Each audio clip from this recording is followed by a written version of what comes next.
नमस्कार, मैं अनिल पाटीदार स्वागत करता हूं आपका वीएस एजुकेशन और आरंभ सिविल सर्विसेज एकेडमी द्वारा आयोजित इस किफ़ायती प्रोग्राम में।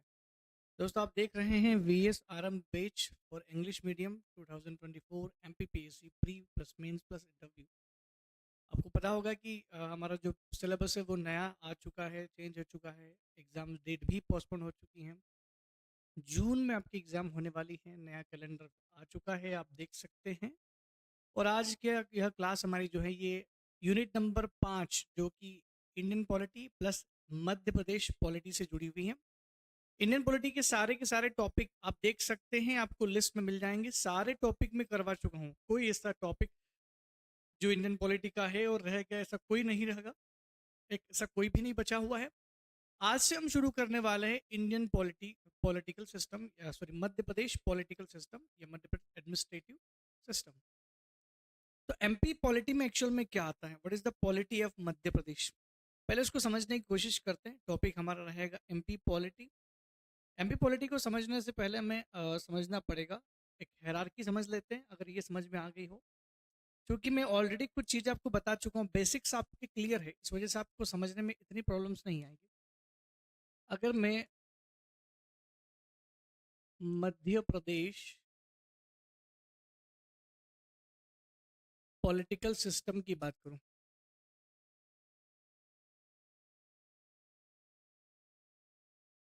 अगर मैं मध्य प्रदेश पॉलिटिकल सिस्टम की बात करूं तो इस पॉलिटिकल सिस्टम में क्या क्या आना चाहिए। एक तो आएगा स्टेट लेजिस्लेचर। मध्य प्रदेश पॉलिटिकल सिस्टम को जो पहला चीज आता है वो आता है स्टेट लेजिस्लेचर या स्टेट लेजिस्लेटिव। लेजिस्लेचर बोल दो या लेजिस्लेटिव बोल दो। अगर लेजिस्लेटिव या लेजिस्लेचर की बात करें या और लेजिस्लेटिव, मैं दोनों चीज क्लियर कर देता हूँ आपके दिमाग में। स्टेट लेजिस्लेचर कहो या लेजिस्लेटिव कहो, अगर हम मध्य प्रदेश की बात कर रहे हैं, अगर हम लोग मध्य एमपी के कंटेक्स्ट में बात कर रहे हैं, तो हमें यहाँ दो चीजें पढ़ना पड़ेगी। One is governor and the second is legislative assembly.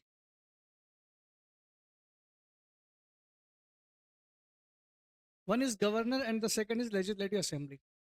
लेकिन अगर हम लोग एमपी पॉलिटिकल सिस्टम की बात करें तो दूसरा जो चीज आता है उसमें आता है state executive. State executive, state executive में आएगा आपके chief minister that is CM and council of minister, council of minister. एक और चीज आती है, उसको बोलते हैं हम लोग एडवोकेट जनरल ऑफ मध्य प्रदेश। ठीक है, तो हम बात करते हैं स्टेट लेजिस्लेचर की। जब हम बात करते हैं स्टेट एग्जीक्यूटिव की तो दो चीजें आती है। तीसरी जो चीज आती है एमपी पॉलिटिकल सिस्टम में उसको बोलते हैं हम लोग state judiciary, state judicial system. State judicial system में क्या आएगा, इसमें आएगा आपका हाई कोर्ट, हाई कोर्ट। इसमें आएगा आपका सब ऑर्डिनेट कोर्ट, सब ordinate court, that is district courts and this and the other subordinate courts which is controlled by the high courts. Okay, next आता है आपका लोकल गवर्नेंस या लोकल रिप्रेजेंटेशन, लोकल सिस्टम। एक आता है लोकल गवर्नेंस। तीसरा आता है आपका लोकल गवर्नेंस। लोकल गवर्नेंस में रूरल लोकल गवर्नेंस आता है। रूरल लोकल गवर्नेंस में आपका आएगा the panchayat system, the panchayat system. But in the urban local government, it is called rural local governance, and the second is urban local governance. Rural local governance में आपके सामने आएगी आपका municipality system, that is municipality system of Madhya Pradesh. Okay, got it. So this is the Madhya Pradesh political system. So Madhya Pradesh political system की अगर hierarchy समझने की कोशिश करें तो मध्य प्रदेश पॉलिटिकल सिस्टम में आपको क्या क्या चीज़ दिखाई देगी। सबसे पहली चीज़ दिखाई देगी आपको स्टेट लेजिस्लेचर। स्टेट लेजिस्लेचर बोल सकते हैं या स्टेट लेजिस्लेटिव बोल सकते हैं। इसमें गवर्नर और लेजिस्लेटिव असेंबली दोनों चीज़ें आती हैं। जब हम बात करते हैं स्टेट एग्जीक्यूटिव की तब हम पढ़ना होता है chief minister, council of ministers जिसे हम मंत्री लोग बोलते हैं, कैबिनेट बोलते हैं मध्य प्रदेश का, and the advocate general of Madhya Pradesh which is equivalent to the attorney general of India. The state judicial system की बात करें तो स्टेट जुडिशियल सिस्टम में दो जुडिशरी आते हैं, one is high court, top of the state. At the top of the state the highest judicial system in the state is called high court, but under the high court there are various subordinate courts at the level of districts and the level of block and the tehsils. So the all the courts below from the high court, below from the high courts called subordinate court, which is controlled and regulated by the high courts. बात करेंगे इसके बारे में क्या क्या होते हैं। But the local governance is the another form of political system or administrative system of Madhya Pradesh, that is local governance. There are two kinds of local governance in every state, which is established by 73rd and 74th Constitutional Amendment. Since 1992, India has adopted, implemented two three-tier local governance system at the level of rural and as well as urban. Urban और rural दोनों level पर हमारे पास three-tier system है. There is panchayat system, which is called at the rural level, and the municipality system, which is the local governance at the urban level. Urban and rural local governance, which is the third form of government, या third layer of government, या third level of government, जो भी आप कह सकते हैं, ये सारी चीजें इसी के लिए इस्तेमाल होती हैं। अब हम लोग शुरुआत करते हैं आज के ये जो हमने जो चार्ट बनाया है, इसमें शुरुआती जो नाम आता है वो किसका आता है?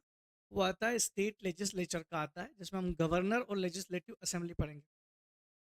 मैं चाहता तो यहाँ पर लिख सकता था legislative council, and the second house in the states are present, which is the part of state legislature called state legislative council.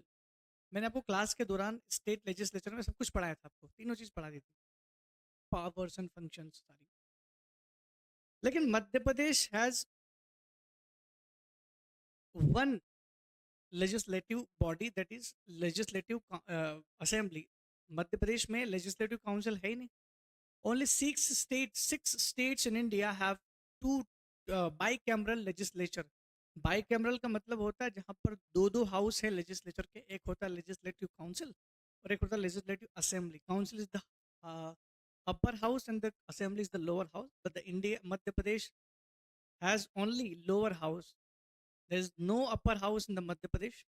तो क्या मध्य प्रदेश में नहीं है तो शुरुआत से नहीं है, या मध्य प्रदेश को मिला नहीं या बनाया नहीं? तो मध्य प्रदेश ने बनाया नहीं, because every state has right to form legislative council as per the necessity और एज पर द रिक्वायरमेंट, जैसे भी उसको रिक्वायर्ड होगा। If Madhya Pradesh government wants to establish legislative council, then Madhya Pradesh government can do a procedure mentioned into the constitution for the formation and abolition of legislative council, वो मैं आपको पहले ही बता चुका हूँ। But right now we are discussing here about the state legislatures. So why don't we go for the state legislature? यदि आप state legislature की बात करेंगे ना, तो स्टेट लेजिस्लेचर में तीन चीजें होती है। द फर्स्ट इज गवर्नर साहब, द गवर्नर। आज हम लोग पूरी क्लास में मध्य प्रदेश के गवर्नर की सारी कच्चा चिट्ठा खोलने वाला है। कच्चा चिट्ठा मतलब जो कच्चा चिट्ठा मतलब कोई पोल नहीं खोलने वाला है। कच्चा चिट्ठा का मतलब ये कि सारा डेटा खोलने वाले, जहां से क्वेश्चन आने की प्रोबेबिलिटी बनती है। हाँ, तो गवर्नर गवर्नर की आर्टिकल की अगर बात करें तो the article for governor is varies from article 153 to 167. All these articles are related to the governor and the state legislative assembly.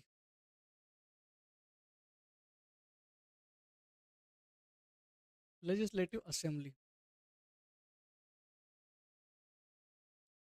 that is article number 170. Should remember this article, article 170. And the legislative council,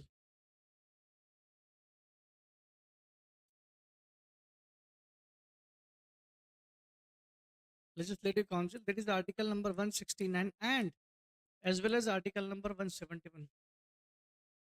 In the article number 169 and the article 171, there are the provision related to the formation, abolition, and establishment of legislative councils. So that every state has right to create or abolish, but states only can start the procedure to establish the legislative council, but the parliament has power to form. मतलब कहने का मतलब कि state चाहता है कि उसके state में बने लेजिस्लेटिव काउंसिल तो स्टेट बनवा सकता है, but without approval by the parliament the state could not form legislative council in the states.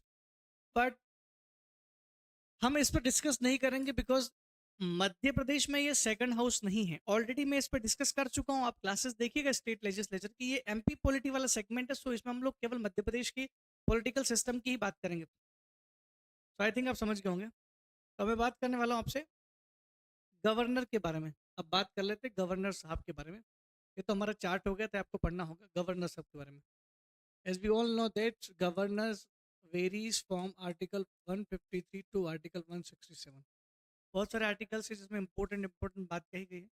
हमें सब इंपॉर्टेंट बात की ही डिस्कशन यहाँ पर करने वाले हैं. आपको पता होना चाहिए आर्टिकल नंबर 153 क्या बोलता है. आर्टिकल नंबर 153 बोलता है there shall be a governor for each state. क्या बोलता है? there shall be a governor for each state. Each and every state के पास में गवर्नर होना चाहिए. ये तो होना चाहिए सब, बट जरूरी नहीं कि हर स्टेट में गवर्नर हो. सकता है किसी स्टेट के गवर्नर की अचानक से डेथ हो गई हो. यह हो सकता है किसी स्टेट के गवर्नर ने अचानक से रेजिग्नेशन दे दिया हो. अगर प्रेसिडेंट की डेथ हो जाए या प्रेसिडेंट ऑफ इंडिया अपना रेजिग्नेशन दे दे, तो प्रेसिडेंट की डेथ या प्रेसिडेंट के रेजिग्नेशन देने के बाद भी उनका पोस्ट होल्ड करने के लिए एक वाइस प्रेसिडेंट होता है इंडिया में.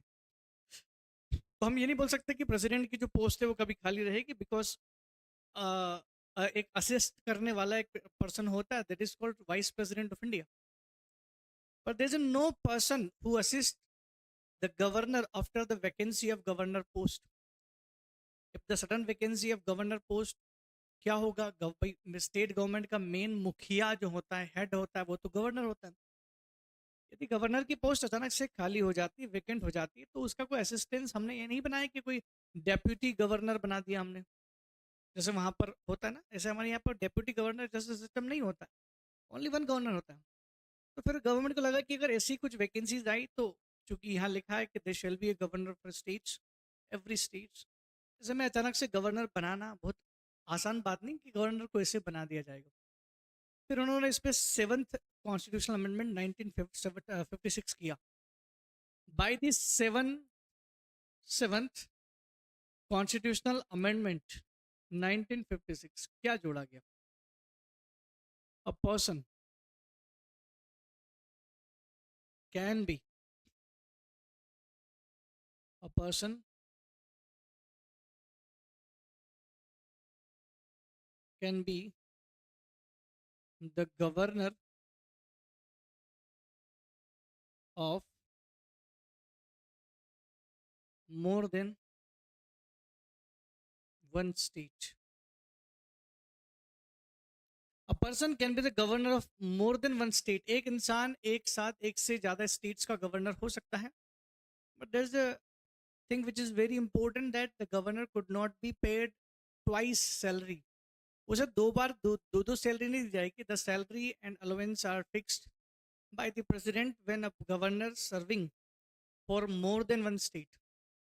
अगर गवर्नर दो या दो से ज़्यादा स्टेट्स को अपनी सर्विस प्रोवाइड कर रहा है तो इट इज़ नॉट नेसेसरी कि गवर्नर को ट्रिपल या डबल सैलरी दी जाए. गवर्नर की सैलरी तो वैसे सिंगल ही मिलती है, लेकिन अलोवेंस और जो भी तय करना होगा वो भी प्रेसिडेंट तय करेंगे. And president has to decide that how much salary to be given for the governor who serve for more than one state. ये ध्यान रखना आप. यानी लिखा कहीं नहीं है, लेकिन ध्यान रखना कि गवर्नर प्रेसिडेंट ही उसको फिक्स करेंगे कि क्या होना चाहिए. That is article number 153. Article number 154.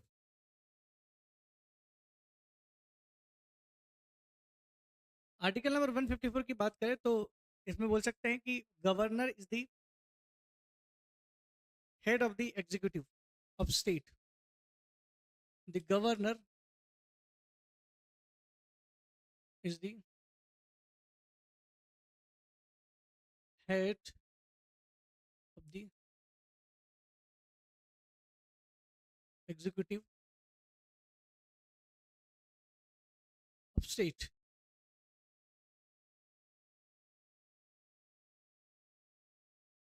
He do function, ये भी ध्यान रखना है, बड़ी इंपॉर्टेंट चीज बता रहा हूं मैं आपको. He do function with the help of council of minister. Article 163 164. एक काउंसिल ऑफ मिनिस्टर बनाई गई यहाँ पर which is headed by the chief minister. तो चीफ मिनिस्टर की चीफ मिनिस्टर की प्रेसाइडिंग वाली काउंसिल ऑफ मिनिस्टर होती है स्टेट में, और इसी काउंसिल ऑफ मिनिस्टर की हेल्प से गवर्नर अपने सारे एग्जीक्यूटिव फंक्शंस को करते हैं. तो government could not perform his executive function without the help of council of minister. ये ध्यान रखिएगा. And another article which is very important, article 155. ये ऑलरेडी मैं बता चुका हूँ चीज़ें, लेकिन मैं आपको इसलिए याद रिवाइज करवा रहा हूँ बिकॉज हम मध्य प्रदेश के गवर्नर के बारे में पढ़ने वाले हैं. जब मध्य प्रदेश के बहुत सारे गवर्नर्स की लिस्ट मैं आपके सामने देने वाला हूँ, तो उससे पहले मैं गवर्नर के बारे में बता दूं कि पावर कौन कौन सी होती है और क्या क्या होती है. हो सकता है बीच में आपको पढ़ने को मिले कि ये गवर्नर वो था जो किसी और स्टेट का भी था, लेकिन मध्य प्रदेश का एडिशनल चार्जेस लिया था. सो इसको हम लोग बोल सकते हैं कि ये वही है, ये टू ए वन से ज़्यादा स्टेट का हो सकता है. He is appointed by he is appointed by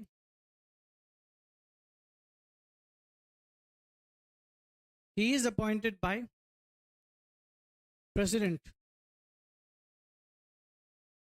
of the governor of state is appointed by the president of India for 5 year. Tenure इसका बड़ा फिक्स होता है 5 year. आर्टिकल 156 में टेन्योर के बारे में, टर्म्स के बारे में भी है. तो he is appointed by president की अपॉइंटमेंट करेगा. रिमूव भी वही कर सकता है, जब चाहे तब हटा सकता है, क्योंकि आर्टिकल 156 में इसका टेन्योर लिखा हुआ है. Tenure of governor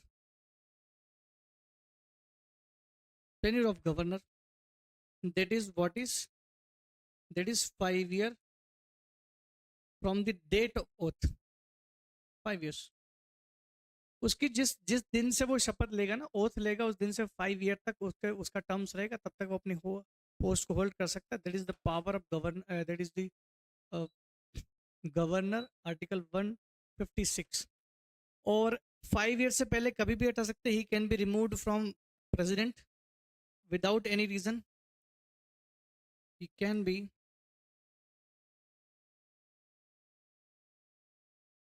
removed by president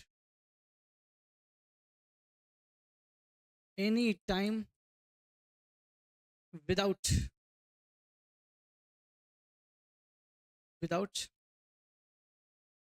any reason. Without any reason any time हटा सकते हैं. Because the governor hold his post to the pleasure of president. ध्यान रखना इस बात को कि गवर्नर प्रेसिडेंट के प्लेजर पर ही रहता है. प्लेजर का मतलब होता है दया पर. जब तक प्रेसिडेंट साहब को ठीक लग रहा वो अपनी पोस्ट पर रहेगा, उसके अलावा नहीं रह सकता वो. तो यही याद रखिएगा. एक और आर्टिकल इसके बाद वाला इंपॉर्टेंट आर्टिकल है, article 157. That is qualification.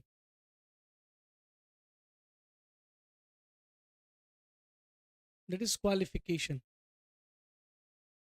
What is the qualification for the post of governor? That is, he should be citizen of India. It's a common eligibility for any persons who serve for India, from the sarpanch to the president. Any person who do the government services for India, तो जो भी government services है उसमें अगर कोई involve हो रहा है तो उसके लिए भी कंडीशन सेम है, equivalent, he should be citizen of India. लेकिन यहाँ पर जो minimum age, the minimum age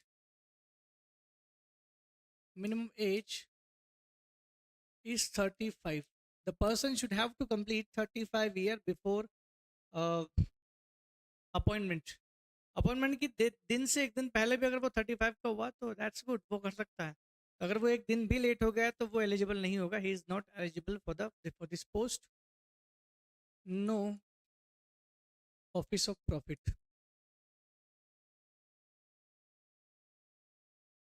मतलब he should not hold office of profit. ये ऑलरेडी किसी गवर्नमेंट सर्विसेज में नहीं होना चाहिए. If governor, if a person who is appointed as a governor already serving for the national services from the state government, for the state or central government, but before oath अगर ही उसने resign नहीं किया, then his the appointment जो है challenge की जा सकती है to the judiciary और उसे invalid घोषित किया जा सकता है. जरूरी नहीं कि हमेशा वो हो, ये भी ध्यान रखिएगा. Article number 159 important. ये आर्टिकल नंबर 157 था ना, और एक और आर्टिकल बताया तो इसमें काम का जो आर्टिकल, उसके बाद पावर्स की बात करेंगे. Article 159, that is oath. That is oath of governor.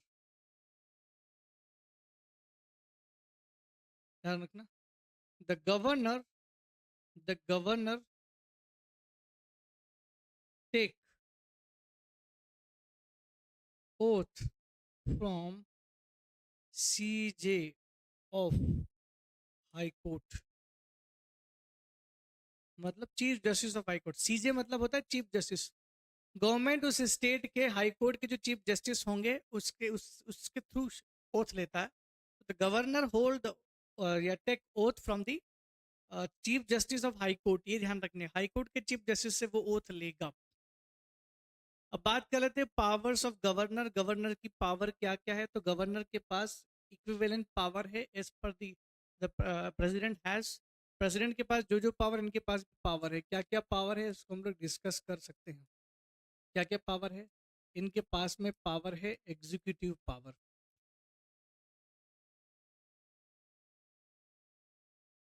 Executive power में क्या आएगा? अपॉइंटमेंट की जो पावर होती है उसी को हम एग्जीक्यूटिव पावर बोलते हैं. Appointment power. He appointed chief minister, council of minister, MPPSC members, election commission of states members, and the other various bodies, and the member of various bodies जैसे state finance commission, जैसे बहुत सारे commissions के appointment करते हैं. MPPSC के members के appointment कर सकते हैं.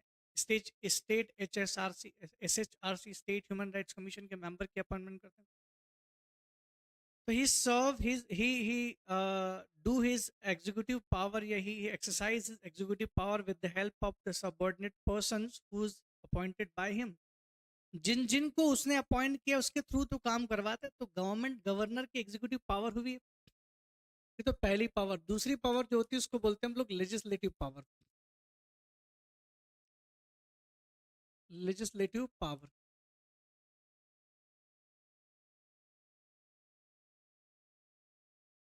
Legislative power. एग्जीक्यूटिव पावर के साथ साथ लेजिस्लेटिव पावर भी होती है. लेजिस्लेटिव पावर कैसे? फॉर एग्जांपल, लेजिस्लेटिव पावर की बात करें तो आर्टिकल नंबर 213 में एक पावर है जिसको बोलते हैं हम लोग ऑर्डिनेंस पावर. वो गवर्नर की legislative power. Ordinance power is the legislative power. Article 200 जो था उसको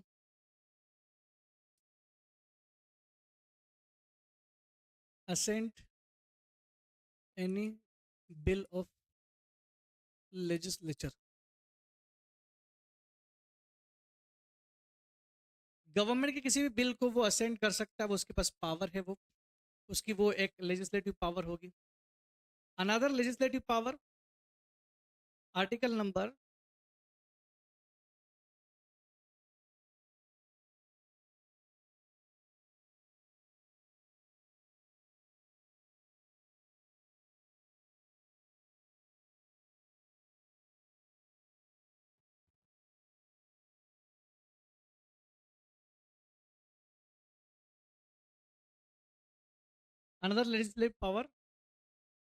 'Summoning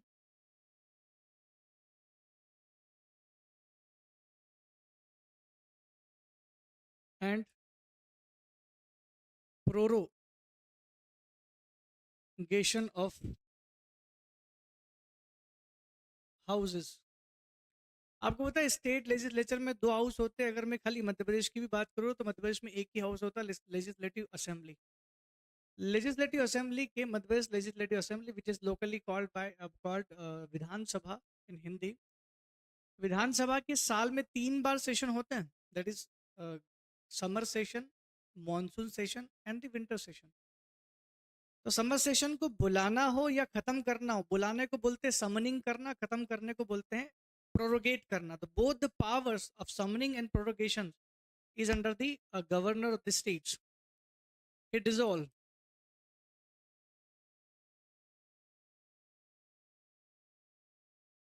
the legislative assembly.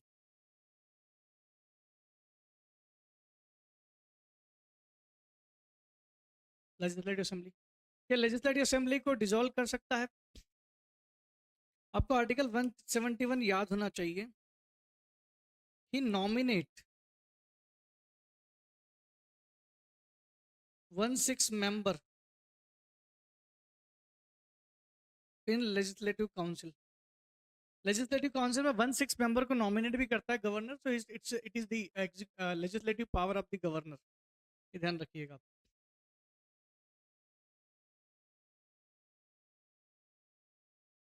और चीज बताया तो मैं आपको, financial power, the third is the financial power. कभी कभार नॉर्मली पूछी जा सकती है, इसलिए मैं यहाँ बता रहा हूँ financial power. Article number 199, that is money bill.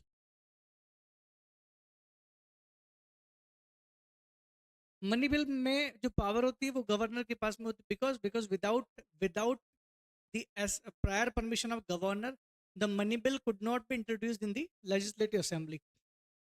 Article 20T, budget, budget of state held by governor. You should know, you should remember the thing. This is article 202, which is annual financial statement of the states, which is called budget. The budget held by the governor with the help of finance minister. Finance minister announcement करता है, but who held the budget on the floor of legislative assembly, that is the governor। Governor जो है वो करता है। दो चीज तो ये हो गई। एक हो जाती है आर्टिकल 243। 243 मेरे ख्याल से आई आपको पढ़ना चाहिए। 243 में आर्टिकल आता है, आर्टिकल 243 आई या 243, उसमें आता है स्टेट फाइनेंस कमीशन। इसको मैं पढ़ाऊंगा आगे, क्योंकि हम लोग लोकल गवर्नेंस पढ़ने वाले हैं। आर्टिकल 243 जो कि हमारा लोकल गवर्नेंस से जुड़ा हुआ, वहां साफ लिखा हुआ है कि एवरी 5 ईयर में, एवरी 5 ईयर में स्टेट गवर्नमेंट और लोकल गवर्नमेंट के बीच में ट्रांजैक्शन टैक्स का जो कलेक्शन और डिस्ट्रीब्यूशन जो है, वो कितना हिस्सा स्टेट्स को मिलना चाहिए और कितना हिस्सा लोकल बॉडीज को मिलना चाहिए, इस चीज को लेकर के वो अपना रिकमेंडेशन जारी करता है। So that is the financial power of governor. Okay,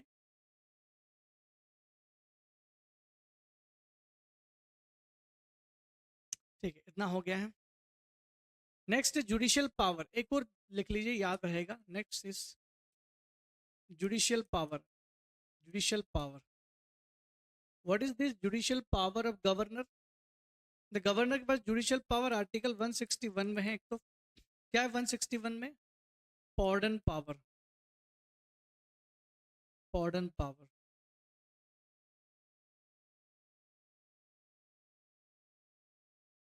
with relation of state list.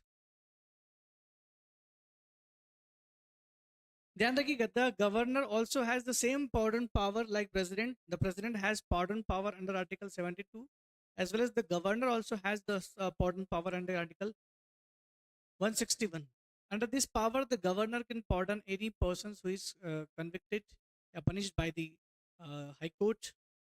But इसमें लिखा गया है कि वो स्टेट गवर्नमेंट, स्टेट लिस्ट में जो लॉ है उसके अंडर अगर किसी को पनिश किया गया है तो ही उसे पॉर्डन कर सकता है। Pardon type 5 kind of pardon power the governor has. That is one is pardon, full pardon. Complete pardon का मतलब होता है जो भी सजा मिली है वो कंप्लीटली खत्म हो जाएगी। एक होता है कॉम्यूटेशन। कॉम्यूटेशन का मतलब होता है जो जो पनिशमेंट दी है उसको कम करने का, उसका बड़ी सजा को छोटी में कन्वर्ट करना है। एक होता है रिप्राइव। आपको प्रेसिडेंट वाला चैप्टर देखना चाहिए क्योंकि हम एमपी पॉलिटी की बात कर रहे हैं। You should have to watch the president video in which I've already discussed about these 5 pardon powers: respite, remission, reprieve, commutation and pardon। 5 के 5 मैंने डिस्कस किए हैं, फिर से नाम बता देता हूँ मैं। One is complete pardon, second is commutation, third is remission, fourth is reprieve and the last one is respite.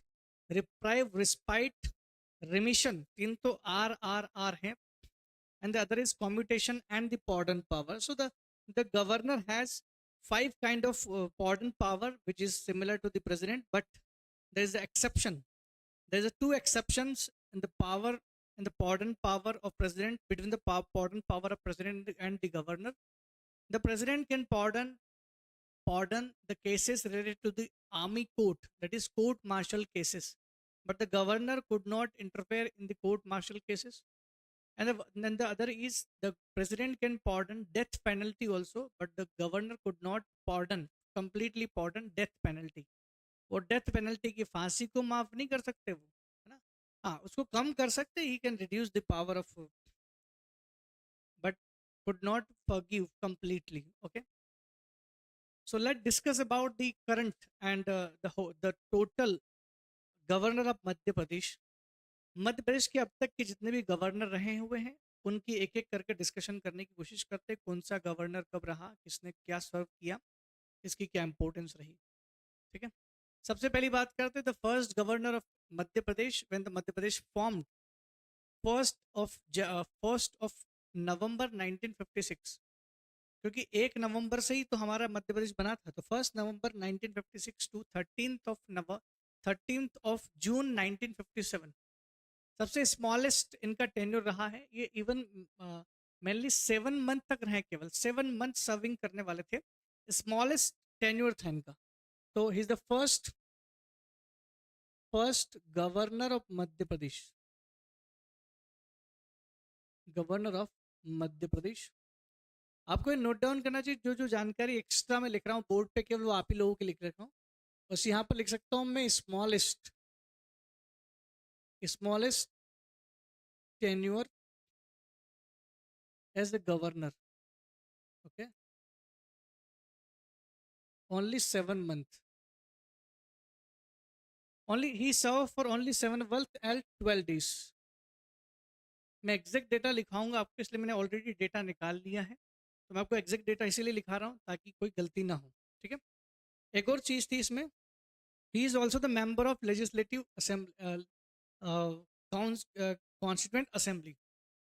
he was also the member of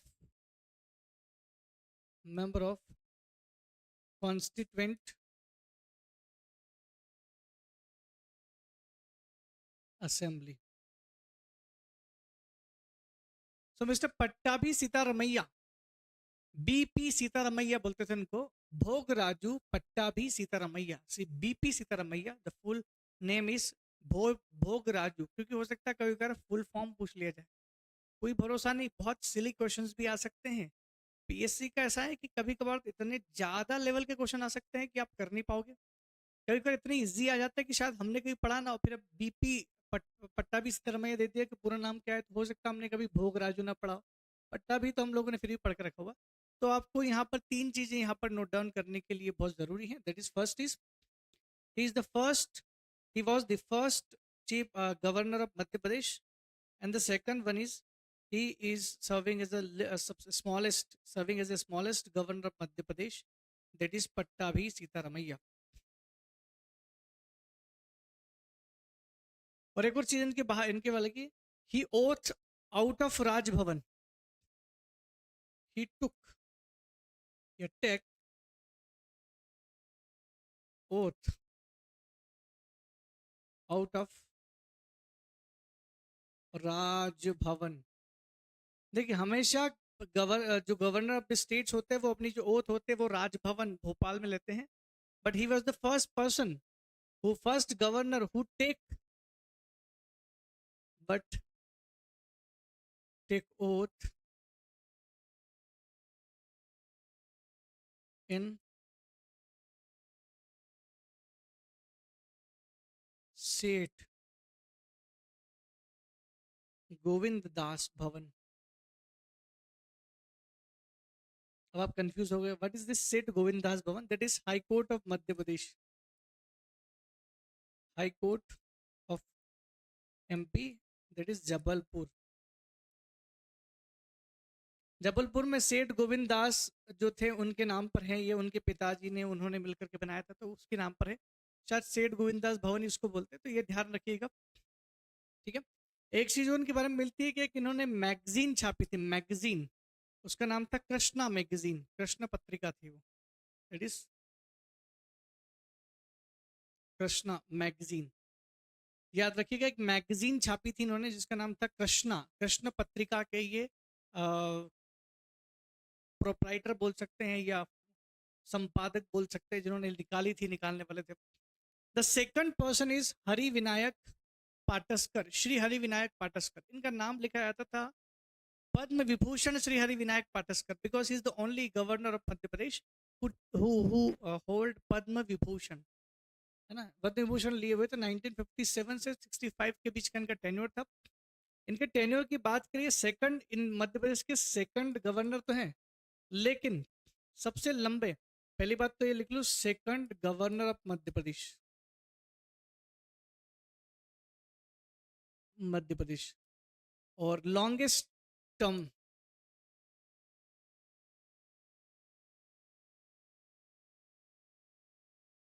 governor, that is 7 year and 4 month, I think 7 year and 7 months, ध्यान रखना 7 year and 7 month। देखिए दोस्तों, जो data मैं आपको दे रहा हूँ, यकीन मानिए सारा का सारा डेटा ऑलरेडी राजभवन की वेबसाइट्स पर हैं। So don't worry about the data कि डेटा में कुछ इनसफिशियंसी या कुछ मिसमैच हो जाएगा। इसीलिए मैंने ध्यान रखते हुए इसको राजभवन की वेबसाइट से उठाया है, जहाँ पर प्रॉपरली ये सन दिए हुए कि यहाँ से यहाँ तक इन्होंने सर्व किया है। आप भी जाकर सारी इन्फॉर्मेशन देख सकते हैं, पर बहुत ज़्यादा वास्ट इन्फॉर्मेशन दी हुई है, उसमें से कुछ खास खास इन्फॉर्मेशन मैं आपको दे रहा हूँ। He was the only governor of MP who awarded Padma Vibhushan Award. Only governor of Madhya Pradesh who awarded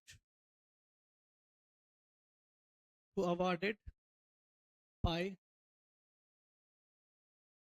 Padma Vibhushan. He was the only governor of Madhya Pradesh who awarded by Padma Vibhushan by the central government या government of India. एक ये इनके बारे में है। He was also the member of Constituent Assembly. He was the member of Constituent Assembly, ये भी ध्यान रखना। He was, हालांकि आपकी सहूलियत के लिए आगे मैंने फिर एक बार सब सब जब कंप्लीट हो जाएंगे सारे के सारे, उसके बाद फिर से मैं बताऊंगा। कुछ ट्रिकें हैं जो खुद गवर्नमेंट ने लिख दी हैं। He was the member member of constituent assembly, constituent assembly. and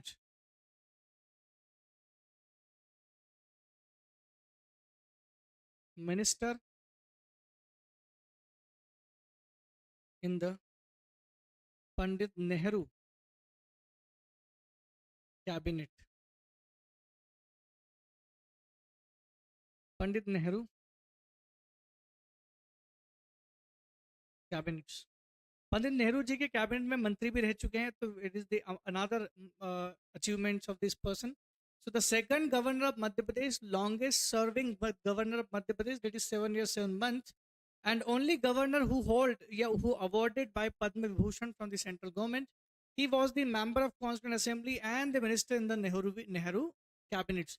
Mr. Pandit Jawaharlal Nehru was the first prime minister of India, और उनकी प्राइम मिनिस्टर के अंडर में इन्होंने सबसे पहले फर्स्ट जो टर्म था उनका, उन्होंने इन्होंने एक as a member, as a मंत्री के रूप में, मिनिस्टर के रूप में सर्व किया. So it is another achievement. Next है आपका केसी रेड्डी. केसी रेड्डी,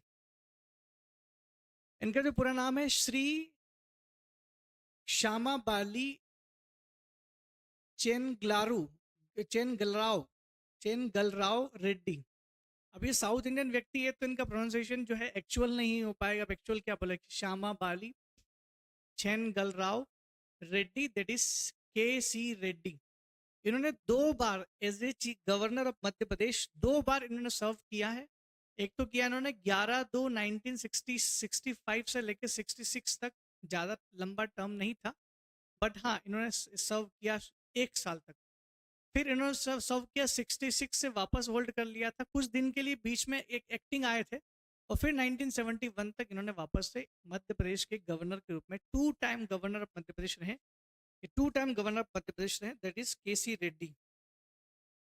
केसी रेड्डी के बारे में जो बात कही जाती वो है, ही was the member of council of minister, he was the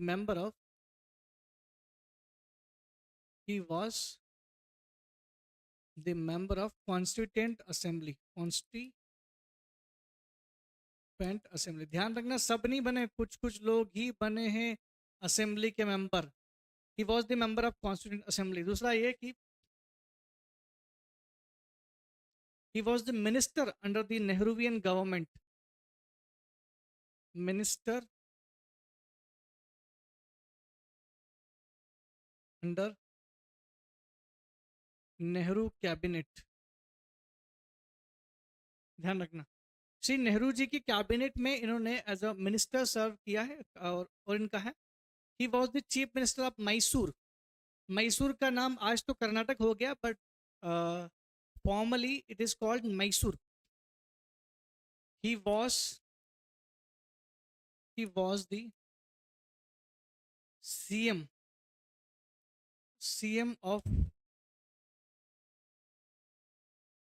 Mysore.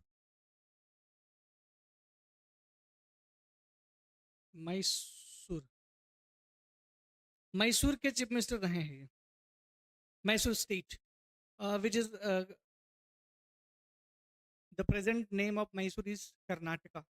1973 में कर्नाटक का नाम चेंज करके, सॉरी मैसूर का नाम चेंज करके कर्नाटक कर दिया गया था. He was the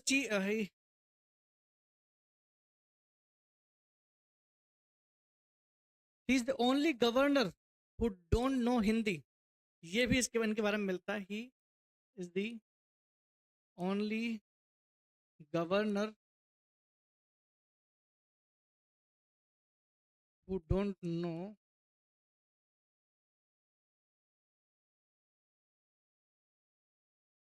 Hindi. He is the only governor who don't know Hindi. So the KC Reddy was the chief minister of Mysore state, and also the ministers in the cabinet of Nehru. He was the member of Constituent Assembly. बहुत अच्छे इंसान, मतलब बहुत अच्छा योगदान दिया इन्होंने. Justice PV Dixit साहब ने, आपको दिख रहा होगा कि यहाँ पर बीच में ये केसी रेड्डी साहब जब ये जाते ना, ये बीच में और यहाँ तक ये 66 जो गैप दिखता है आपको कुछ महीने का, यहाँ पर ये आते पीवी दीक्षित साहब. वैसे जी, तो ये एक्टिंग गवर्नर का रोल अदा करते. तो पहली बार मध्य प्रदेश में कोई एक्टिंग गवर्नर बने तो ये हैं, और ये थे first acting governor of Madhya Pradesh.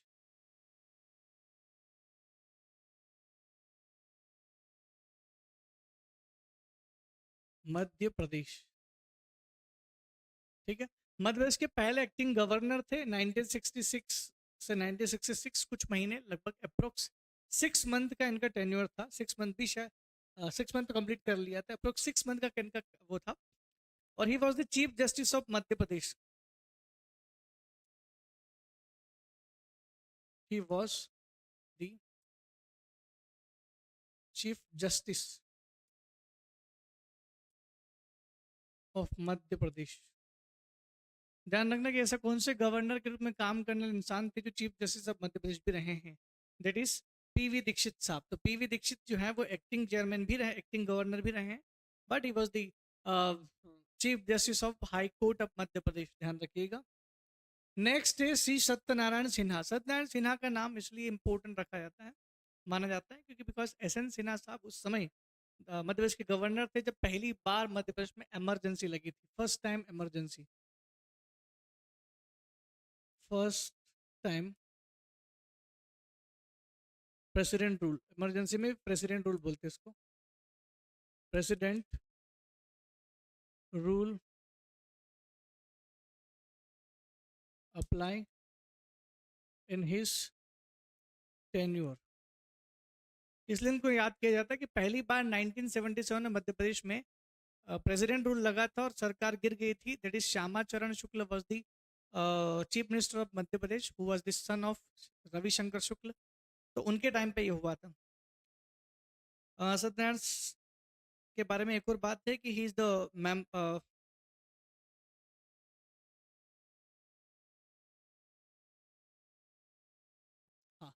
he was the minister during the Nehru cabinet. He was the minister during Nehru ji. ये ध्यान रखना, नेहरू जी के टाइम पे ये थे। एक और थे, he was the first governor। इन्होंने क्या किया था मैं आपको बताता हूँ। First governor who open the Rajbhavan gate, Rajbhavan gate for all common people. हम लोग जा सकते हैं Rajbhavan, you can visit the Rajbhavan. हालांकि आपको स्पेशल परमिशन लेना, लेटर लेना पड़ता है, वो इजीली मिल जाता है। आपका पर्पस, आपका पर्पस ऑफ विजिट बता करके आप राजभवन को देख सकते हैं। जैसे आप प्रेसिडेंट हाउस को भी तो देख सकते हैं। आप दिल्ली जाकर प्रेसिडेंट हाउस को आराम से घूम सकते हैं। लिमिटेड टाइम और लिमिटेड डेज होते हैं, तब जाके देख सकते हैं। कुछ प्रोटोकॉल्स होते हैं, उसको छोड़ दे तो बाकी कर सकते हैं। The next is N.N. Wangchu. N.N. Wangchu was the only person who born in Madhya Pradesh. He is the only, देखिए वैसे रूल ये बनाया गया कि a person could not be governor of the same state from where he belongs to. मतलब कोई भी इंसान जिस स्टेट का डोमिसाइल है उस स्टेट का गवर्नर नहीं हो सकता, लेकिन यहाँ पर है। N N Wanchoo was born in Madhya Pradesh, but हो सकता है डोमिसाइल नहीं रहे, लेकिन ये पहले थे जिनका बर्थ मध्य प्रदेश में हुआ। He was the only governor who born in MP. और एमपी में भी कहा, सतना डिस्ट्रिक्ट में। एमपी में भी सतना डिस्ट्रिक्ट में इनका बर्थ हुआ था। And another things is Shri N N Wanchoo, Niranjan Nath Wanchoo. Okay, इनका टर्म है 77 से 78, ज्यादा लंबा टर्म्स नहीं था। He was the imperial civil service officer.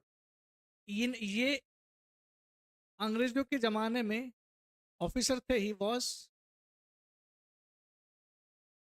Imperial civil servant during the colonial period. यानी जब हम देश गुलाम था हमारा, तब ये इन्होंने सर्व किया था एज अ एमपीपीएससी के जैसे नहीं होते हैं, अच्छा कोई भी सिविल सर्विसेज हो, सर्वेंट हो, पे काम किया था इन्होंने। President rule was already implemented when he took appointment. ये एक बात अच्छी बात हो सकता है पूछ लेगी कि ऐसा कौन सा गवर्नर था जिन्होंने जब अपॉइंटमेंट ली तब प्रेसिडेंट रूल ऑलरेडी था. ये भी लिख देता हूं मैं, president rule already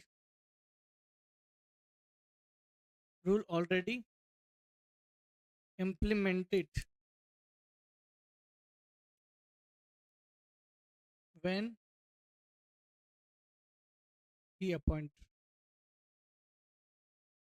he was appointed. ध्यान रखना, president rule already implemented when the mister N Wanchoo appointed. तो एन वांगचू जो है वो अपॉइंटेड होने से पहले ही उन्होंने कर लिया. He also served governor of Kerala. He also governor of Kerala. Madhya Pradesh के साथ साथ उसके अलावा एक और स्टेट के गवर्नर बने, that is Kerala. Kerala government भी रहे एन वांगचू. एन वांगचू के बाद नेक्स्ट नाम आता है सीएम पुनाचा, दैट इज 1977 से 1980, लगभग 2 ईयर के आसपास का. 2 ईयर से भी थोड़ा कम रहा है, लेकिन लगभग 2 ईयर मान लीजिए. 2 ईयर में 4 महीने और ज़्यादा कम होंगे, 6 महीने कम थे लगभग. हाँ ठीक है, मान लेते हैं. तो लगभग 2 साल का इनका कार्यकाल रहा, मतलब 2 साल 1.5 साल मान लीजिए, 1.5 ईयर का कार्यकाल था. That is CM Punacha. ये सेकंड टाइम जब मध्य प्रदेश में second president rule apply bye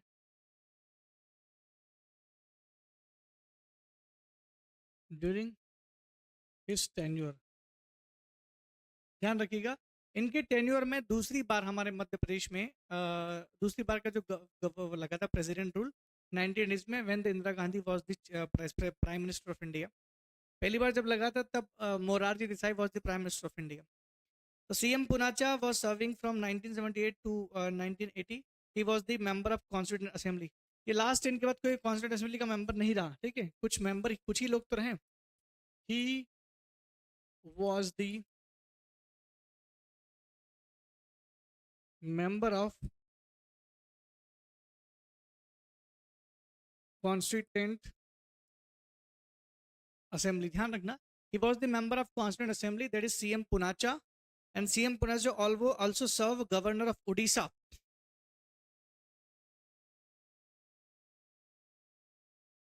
He was also the, एक साथ नहीं उसके भी रहे, और गवर्नर ऑफ ओडिशा, ठीक है, ये भी ध्यान रखना. And chief minister of Coorg. And he was the CM of Coorg. Coorg के सीएम रहे ये, सीएम ऑफ कुर्ग. कुर्ग का नाम याद होना चाहिए आपको. कुर्ग भी वही आता है, कुर्ग भी आता है कर्नाटक में. कर्नाटक में कुर्ग और मैसूर 2 चीजें अलग अलग थी उस समय. तब कुछ समय के लिए इन्होंने, जब रीऑर्गेनाइजेशन नहीं हुआ उससे पहले, सीएम के रूप में काम किया. सेम लाइक जैसे Shankar Dayal Sharma served as chief minister of Bhopal रियासत, भोपाल प्रिंसली स्टेट्स के लिए उन्होंने काम किया था. The next is Bhagwat Dayal Sharma. ये क्वेश्चन आ चुका है. He was the chief minister of Haryana. Bhagwat Dayal Sharma, he was appointed governor of Madhya Pradesh during president rule. Appointed, जो सीएम पुनाचा ने लगाया था ना, तब ये थे ड्यूरिंग प्रेसिडेंट रूल. जब स्टेट में प्रेसिडेंट रूल चल ही रहा था इसकी अपॉइंटमेंट हुई. तो दूसरे हैं जिनकी अपॉइंटमेंट प्रेसिडेंट रूल में हुई. पहले कौन थे? पहले वही थे, पहले दैट इज निरंजन राय. एक एन वांगचू थे पहले, जिनकी अपॉइंटमेंट प्रेसिडेंट रूल में हुई. दूसरी ये थे Bhagwat Dayal Sharma, that is BD Sharma, 3 time governor of Madhya Pradesh, that is 1980 to 81, 1981 to 1983 and 1983 to 1984. बीच बीच में कुछ महीने गायब है, उसमें एक्टिंग लोगों ने काम किया है. लेकिन हमें केवल ध्यान रखना है 3 टाइम गवर्नर बनने वाले एक ही व्यक्ति है, दैट इज बीडी शर्मा. ध्यान रखिएगा, 3 time governor of Madhya Pradesh, BD Sharma. He was the chief minister of Haryana state, ये क्वेश्चन आ चुका है, ध्यान रखिएगा। He was the CM of Haryana state, okay. He also serve as a chief minister for Haryana, Haryana के चीफ मिनिस्टर थे। And he serve governor of Odisha,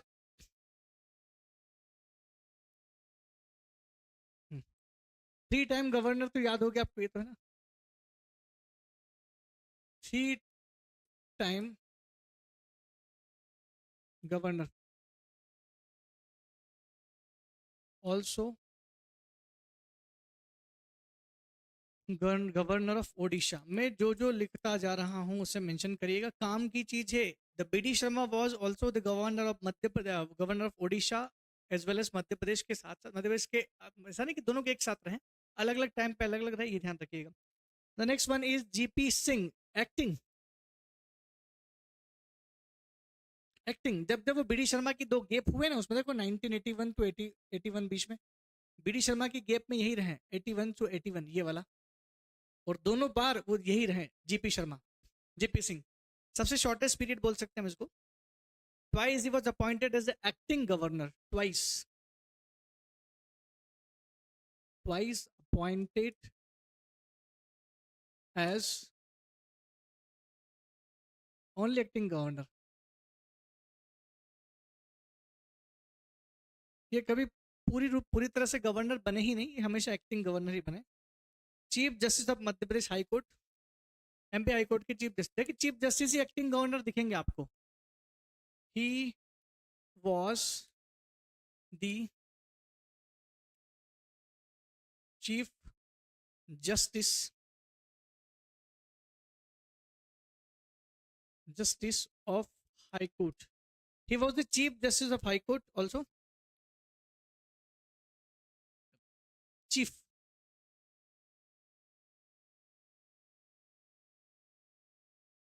Chief Justice of High Court. ये 3 चीज इनके बारे में है।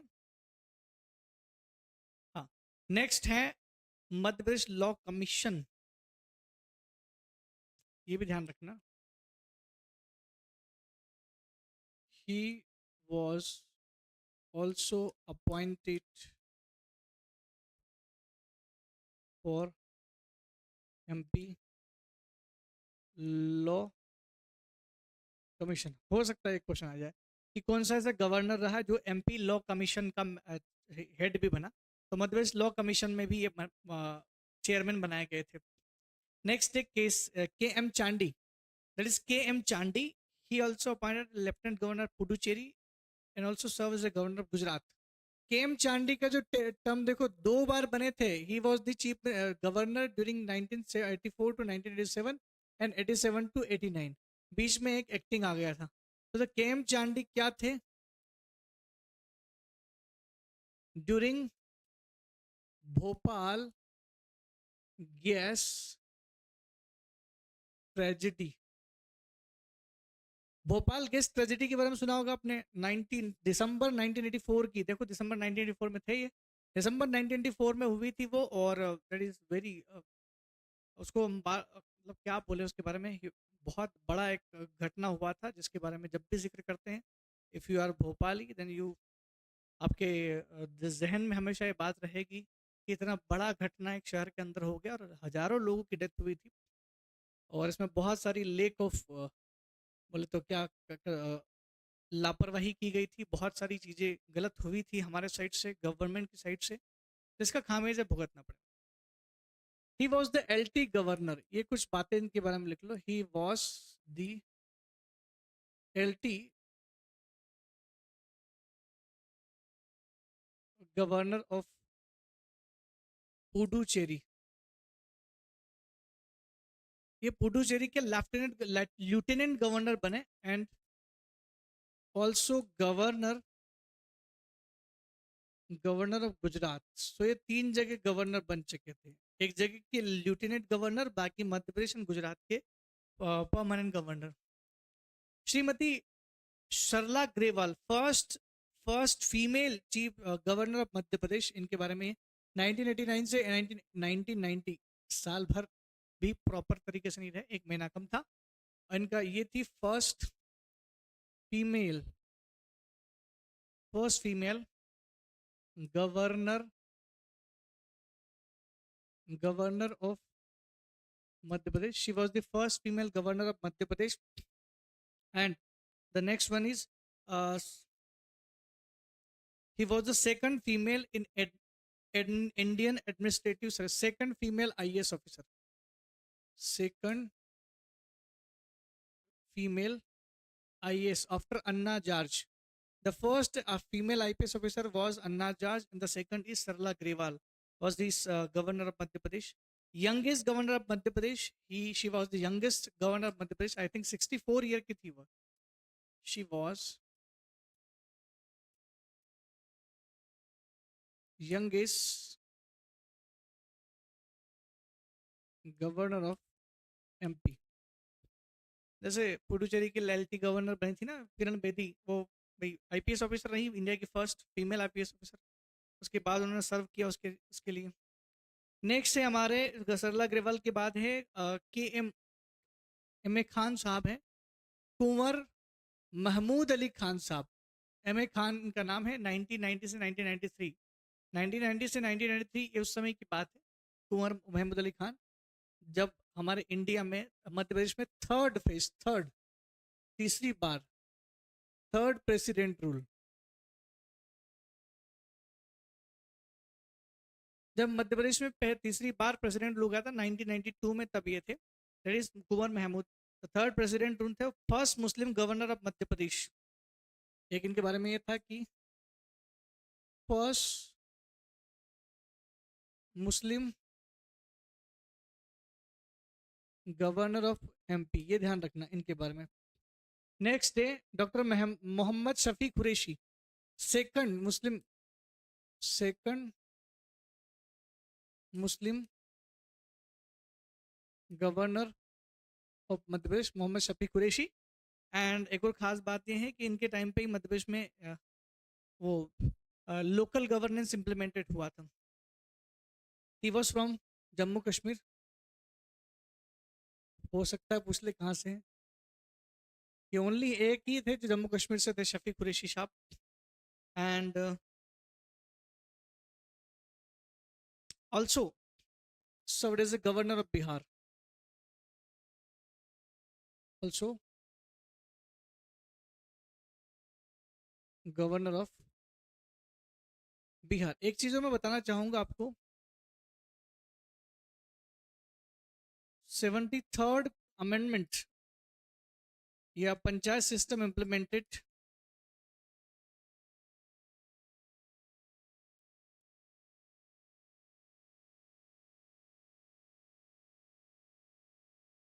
During his tenure.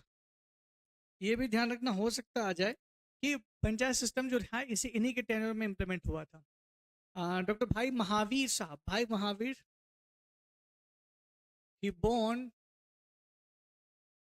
outside India.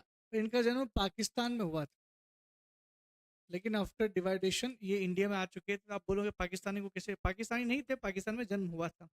भाई Mahavir, he is the only person who born out of India, that is Pakistan. Lahore में इनका बर्थ हुआ था. And governor during formation of Chhattisgarh, during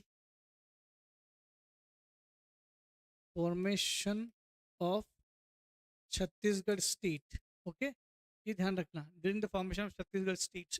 इनके बारे में खास है.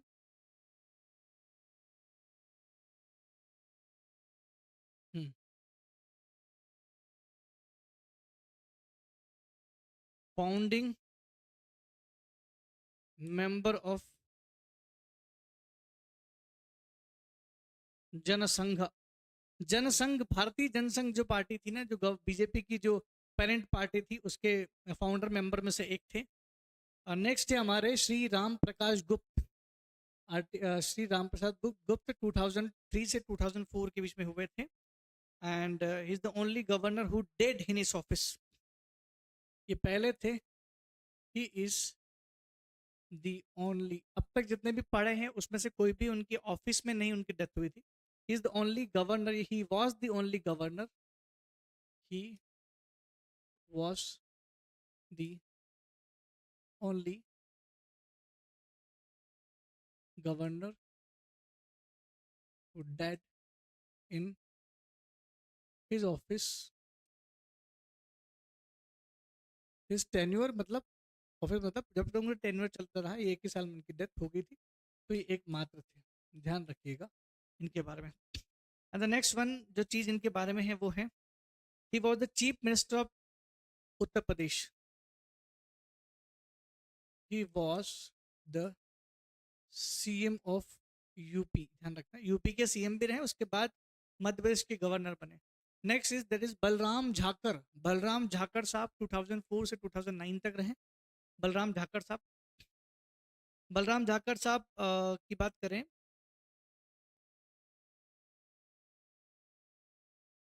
राम प्रकाश गुप्त के बाद एक एक्टिंग गवर्नर आए थे क्योंकि उनकी डेथ हुई थी. तो लेकिन हमें एक्टिंग गवर्नर यहाँ ध्यान रखने की जरूरत नहीं, हमें ध्यान रखना है बलराम झाकर के बारे में. बलराम झाकर जो है वो additional charge of Gujarat government and, इनके बारे में बात करें तो ये एग्रीकल्चर मिनिस्टर रहे हैं.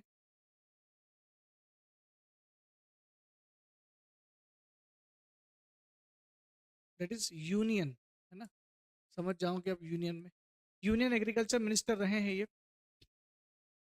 ऑल्सो टेक एडिशनल, जब मध्य प्रदेश के गवर्नर थे तब additional charge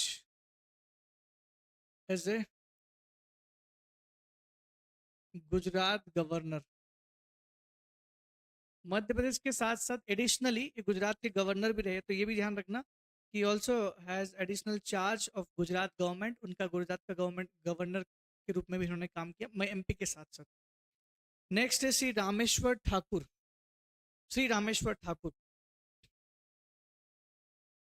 next Shri Rameshwar Thakur की बात करें 2009 से 2011 तक रहे. इनके बारे में एक खास चीज मैं बता दूं, फॉर्मर यूनियन मिनिस्टर हैं, governor of Karnataka, Orissa and additional charge of Andhra Pradesh. ये ध्यान रखना बस इनके पास में कि दो स्टेट के गवर्नर रहे, governor of Orissa and Shri Rameshwar Thakur, Karnataka and Orissa.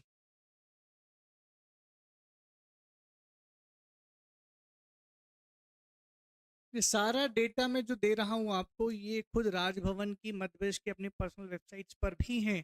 मैं एक बार फिर से आपको बता दूं, ऐसा नहीं कि डेटा जो है वो कहीं से ऐसे ही खा रहा है, इसलिए. एंड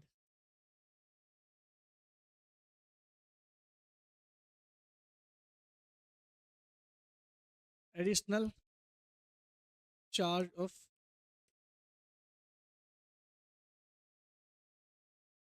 आंध्र प्रदेश, आपको पता नहीं है लेकिन मैं आपको बता दूं कि आंध्र प्रदेश आज तो हमसे बहुत दूर लगता है. एक टाइम था सन 2000 से पहले जब आंध्र प्रदेश मध्य प्रदेश से सीमा टच करता था, बिकॉज छत्तीसगढ़ की सीमा लगती थी उससे, और छत्तीसगढ़ हमारा एरिया था उस समय. तो आंध्र प्रदेश हमारा बिल्कुल करीबी था और हमारा साथ था, मतलब हमारा पड़ोसी था. श्री राम नरेश यादव 2011 से 2016, काफी लंबा टर्म इन्होंने किया है, काफी लंबे समय तक एक लंबे देखने को मिला है.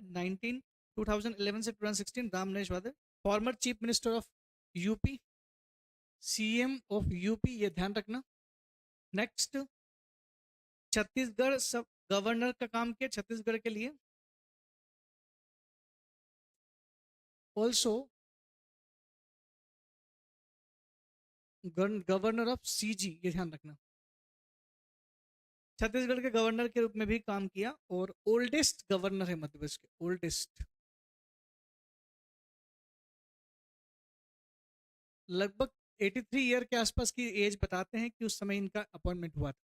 श्री ओम प्रकाश कोहली, एडिशनल चार्ज, सबसे लंबा एडिशनल चार्ज था इनका. ओम प्रकाश कोहली एडिशनल चार्ज था लेकिन लंबा था, और कॉलेज प्रोफेसर थे ये तो काम की बात नहीं है.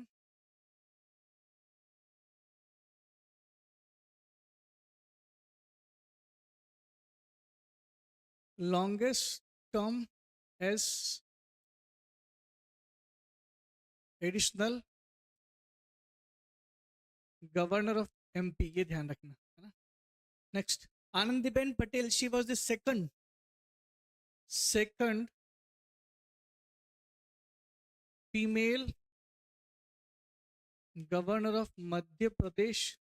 एक बार तो प्रॉपर रही और एक बार इनका सेकंड टर्म कार्यकाल एक बार फिर आता है, और ये एक बार इन्होंने एक्टिंग के रूप में काम भी किया, एज अ एडिशनल चार्ज भी काम किया है। आनंदी पटेल जो है एडिशनली भी बनी है 2020 से 21 तक, जब लालजी टंडन साहब की डेथ हुई थी, है ना, एडिशनल, तभी उत्तर प्रदेश की थी, ये भी ध्यान रखना। लालजी टंडन की डेथ के बाद and he was appointed governor of AP. She was CM of Gujarat. आपको पता है जब मोदी साहब देश के प्राइम मिनिस्टर बने तो ये सीएम बनी थी गुजरात की। And she was also governor, she is also governor of UP, अभी भी है ना यूपी की। श्री आनंदीबेन पटेल के बाद आता है Shri Lalji Tandon, late Shri Lalji Tandon, because he also died in his office, है ना। Lalji Tandon, former governor of Gujarat, Bihar.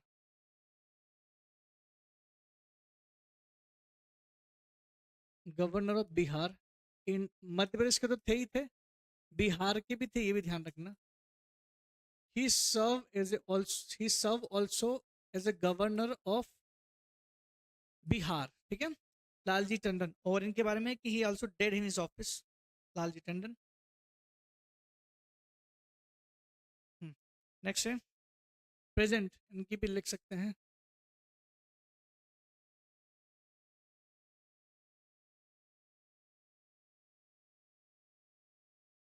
Office, और लास्ट जो प्रेजेंट में है उनका नाम है Shri Mangu Bhai Patel, from 9/7/2022 to present. Lalji Tandon, Lalji Tandon के बारे में है ये कि belongs to the Gujarat state, बस इतना है अभी फिलहाल, बिलोंग्स टू गुजरात स्टेट, वहाँ के रहने वाले हैं। इससे पहले भी बनी है ना Anandiben Patel wall also from the Gujarat, Gujarat हमारा बिल्कुल नेबर स्टेट है।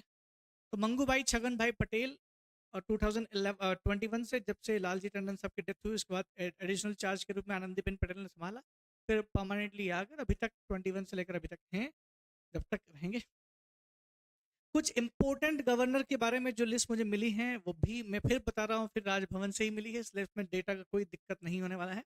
The total number of individual serving governor so for, अभी तक 28 गवर्नर हमारे मध्य प्रदेश में काम कर चुके हैं। डायरेक्ट क्वेश्चन आएगा, the number of occasion acting governor was appointed, 6 बार मध्य प्रदेश में एक्टिंग गवर्नर को अपॉइंट किया गया, ये ध्यान रखिएगा। अभी तक 6 बार मध्य प्रदेश में एक्टिंग गवर्नर्स को अपॉइंट किया गया है। नेक्स्ट है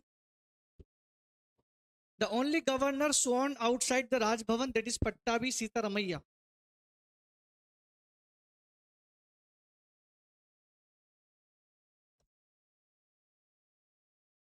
He also sworn as a outside Raj Bhavan, that is Pattabi Sitaramaiya, sworn in Minto Hall.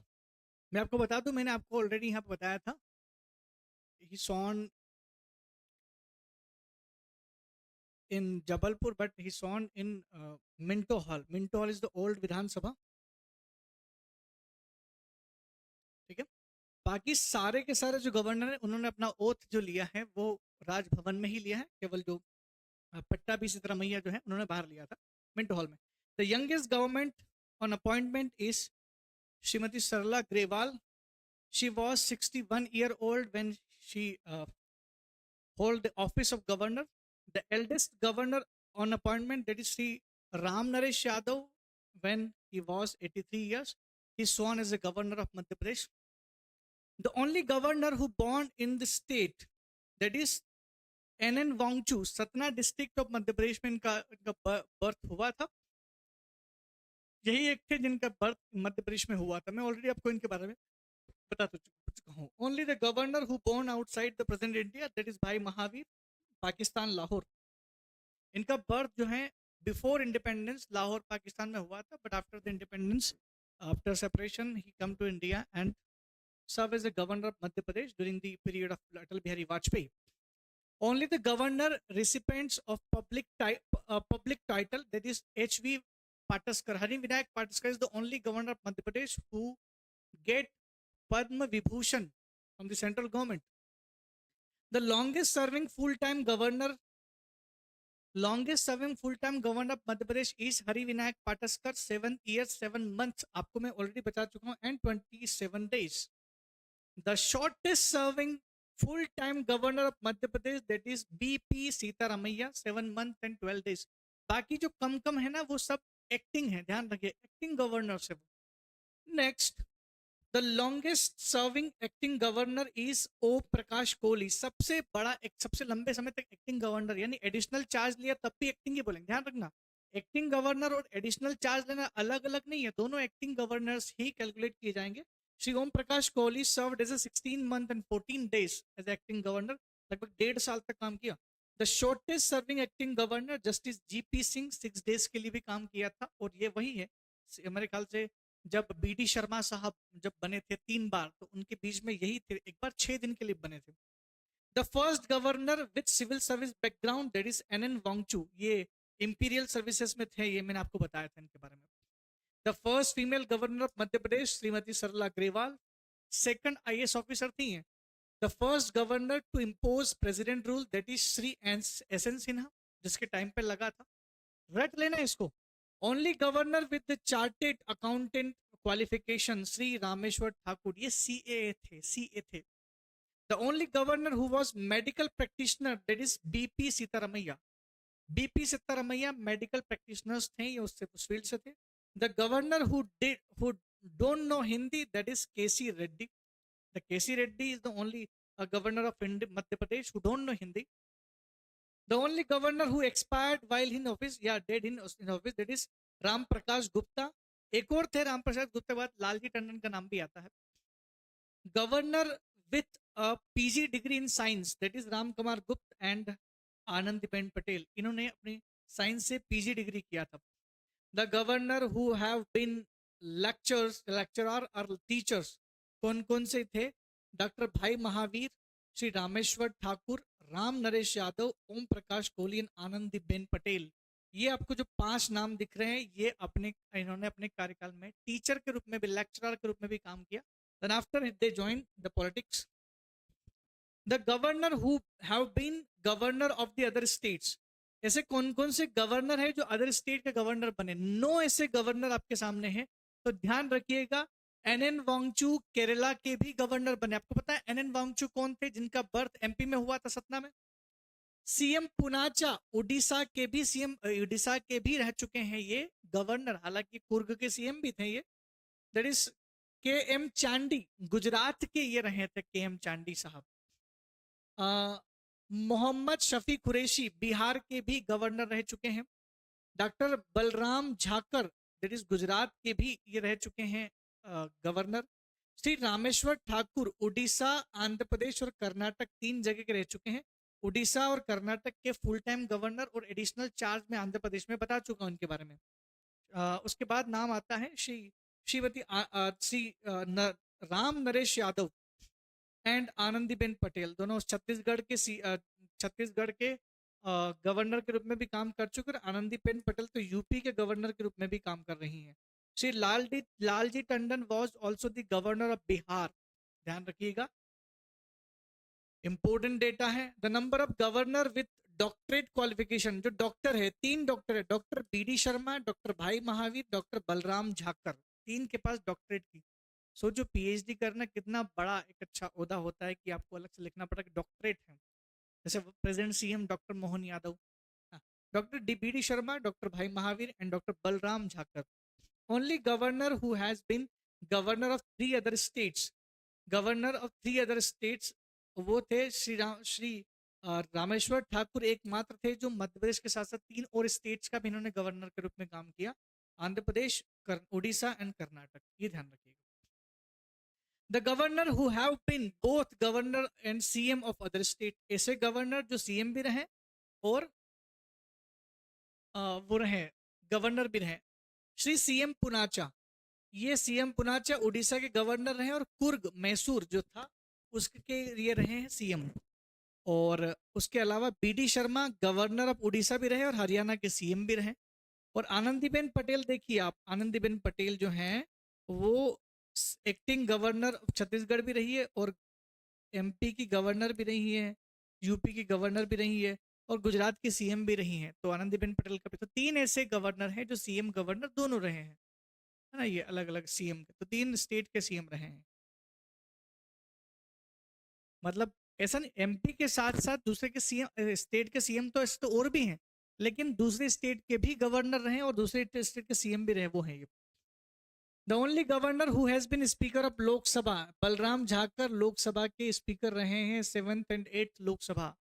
Only governor who received state and national level best teacher award, that is Shrimati Anandiben Patel.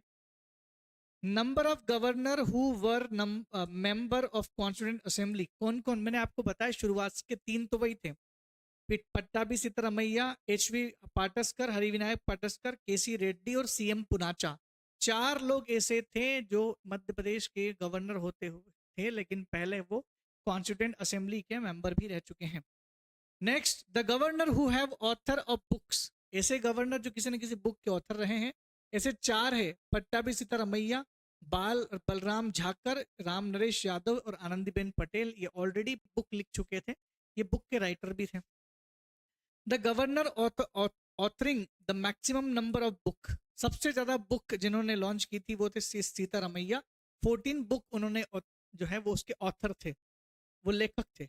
The governor who have edited and published magazine, ऐसे governor जिन्होंने जो editor भी रहे और magazine के publisher भी रहे, that is Sitaramayya, KC Reddy, CM K M Chandy, ये पब्लिशर थे। केसी रेड्डी सीएम और के एम चांडी और सीतारमैया, सब साउथ इंडियन है ये। Only governor having received an international scholarship, Shrimati Sarla Grewal, British council of London school of economics से पढ़ी हैं, उन्होंने वहां से स्कॉलरशिप लेकर के उन्होंने अपनी पढ़ाई पूरी की थी। दोस्तों ये सारे की सारे डेटा हमारी वेबसाइट पर दिए हुए हैं, वहीं से मैंने आपको दिए हैं, इसलिए इंपॉर्टेंट है, तो आप लोग भी अच्छे से इसको रटे, क्योंकि गवर्नर से अगर क्वेश्चन आया तो इससे बाहर क्वेश्चन नहीं जाएंगे, इस बात की गारंटी है। ये सारी चीजें गवर्नर से जुड़ी हुई, इसके बाहर कुछ भी जाने वाला नहीं है। तो दोस्तों फिर मिलते हैं दोबारा मुख्यमंत्री की लिस्ट के साथ, और मुख्यमंत्री से रिलेटेड सारे क्लाउजेस और सारी चीजें हम लोग डिस्कस करेंगे हमारे अगले लेक्चर में। तब तक के लिए धन्यवाद, थैंक यू वेरी मच।